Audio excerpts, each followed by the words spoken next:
The Cleveland Cavaliers didn't make any seismic roster changes this summer, but they did clean out shop and hire a new slate of coaches, including Kenny Atkinson, who is now in charge of getting this team where they want to be. The Cavs have been raving about Atkinson all throughout media day, and they believe he is going to be the one to unlock them offensively. So I thought it would be a good idea to break down what that actually means and look at what changes Atkinson can potentially bring to the offense.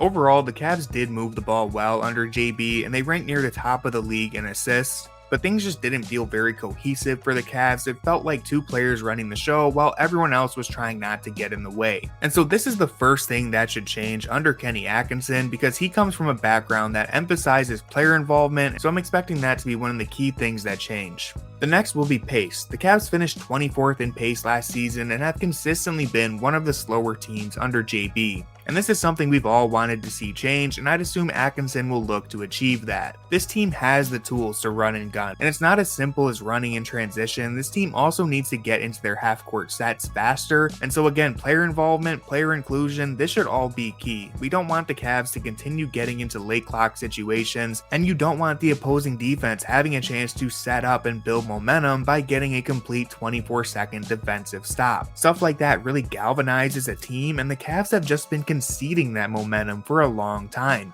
You gotta make the opposing team work more defensively, or it will snowball on both ends of the floor. Now, one quick thing I'll add as a concern so that I'm not solely singing praises: Atkinson will have to prove that he can establish an elite defense. Look, the Cavs have already built the foundations here, so most of this work has been completed, but if Atkinson starts pushing the sliders up on offense, he has to make sure he doesn't tank the defense in the process. Playing at a faster pace and expecting more out of everyone will put a natural strain on the defense, and so there's a fine line that Atkinson needs to strike.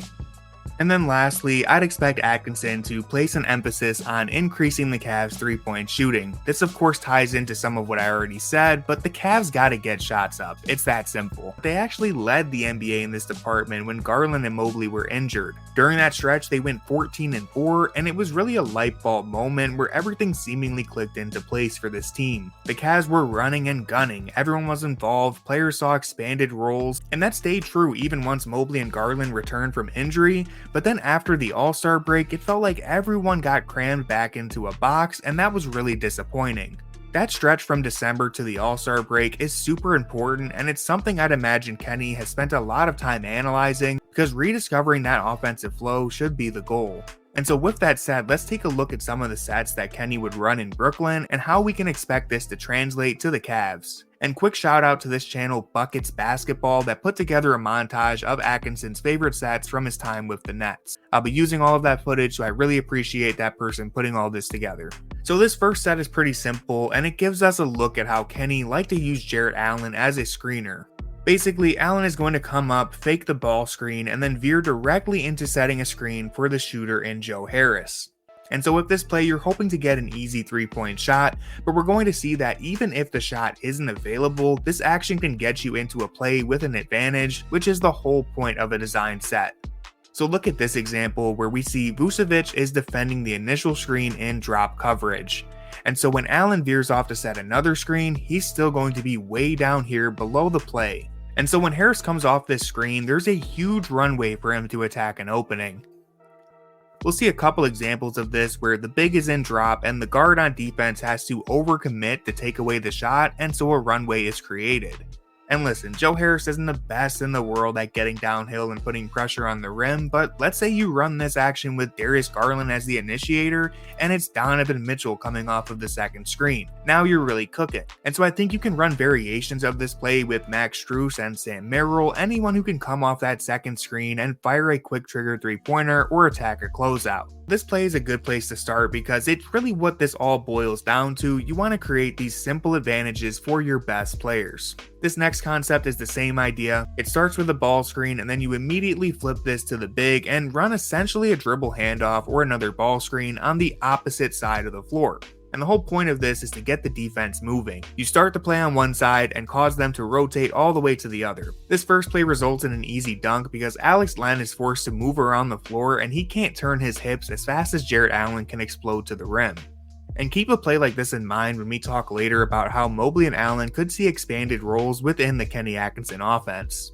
But again, with this play, all you're doing is getting the defense in motion so that you're not attacking them at a standstill. And stuff like that will lead to advantages like this one right here where Dinwiddie is able to attack a closeout. And again, imagine this action, but it's Darius and Donovan operating from both sides of the floor. And even if the initial action doesn't lead to a direct drive or an open shot, it can create scenarios like this one where Karl-Anthony Towns switches the first screen, and now you have him out on an island defending one-on-one. So when you have two dynamic scoring guards like the Cavs do, this is what you're looking to accomplish. If this is Garland or Mitchell above the break with a big switch out onto them, then it's time to go to work. This next set is really fun. It's kind of a weave on the perimeter where the ball is going back and forth from sideline to sideline with some screening actions and misdirections all throughout. And now there's a lot going on here, so I'm going to shut up and let you watch a few examples to get a sense of what's happening. For Brooklyn. Russell picked up by Richardson. Went around that Allen screen. 12 to shoot. Allen will set it. Russell. Communication defensively.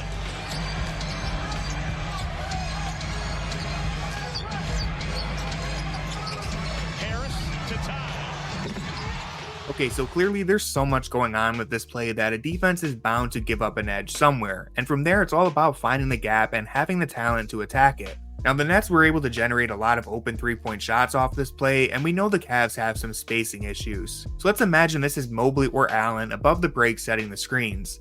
This action is going to force their defender either to step up to the level of the screen or risk giving up an open 3-pointer. Because pay close attention how this set is abusing the drop defender and creating loads of daylight for the catch and shoot attempt. This is going to be a dream fit for Max Strus, who I'd expect we'll see in this play a bunch next season, and Sam Merrill could thrive in this spot too. And the good thing about this is Brooklyn was still able to attack with an advantage even when the play didn't result in an open 3-pointer. We can see LA switching everything here, so there's no drop defender to punish.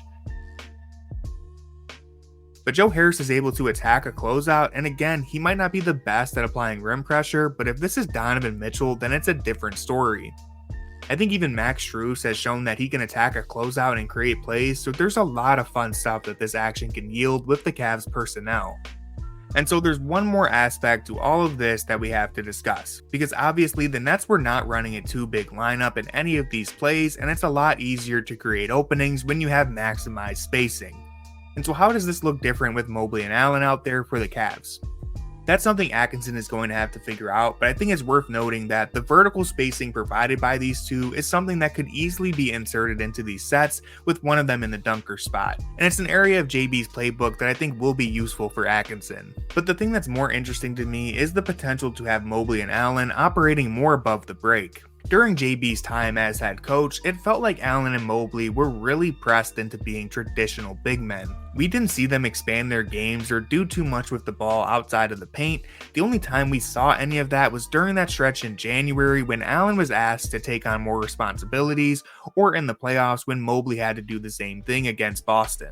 And I think that's going to be the key to all of this, and judging from Atkinson's past and his comments that he made during media day and training camp, I think we're going to see both bigs step out of their comfort zones this season. Looking back at any of these clips, just imagine that Allen or Mobley are in the roles of the big man.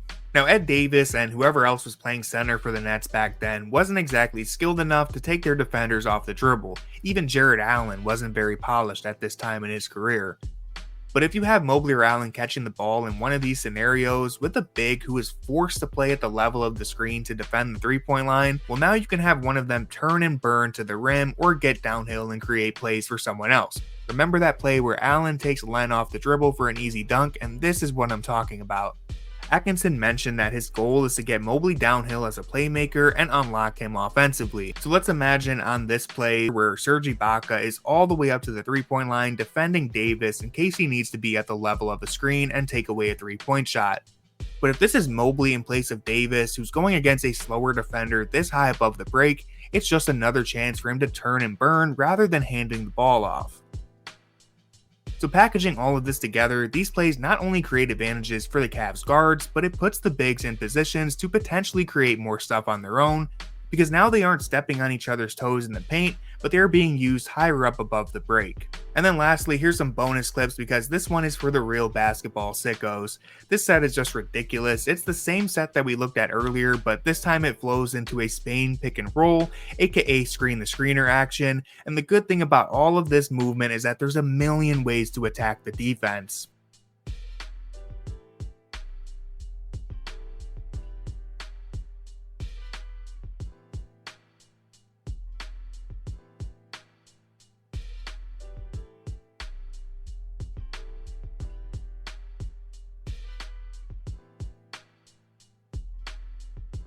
These clips are all very fun, but I want to show off this one against Golden State where even after Brooklyn runs through their entire set and there's no clear advantage created, the end result is an empty corner and an open gap for Dinwiddie to attack one-on-one, so this is still good offense.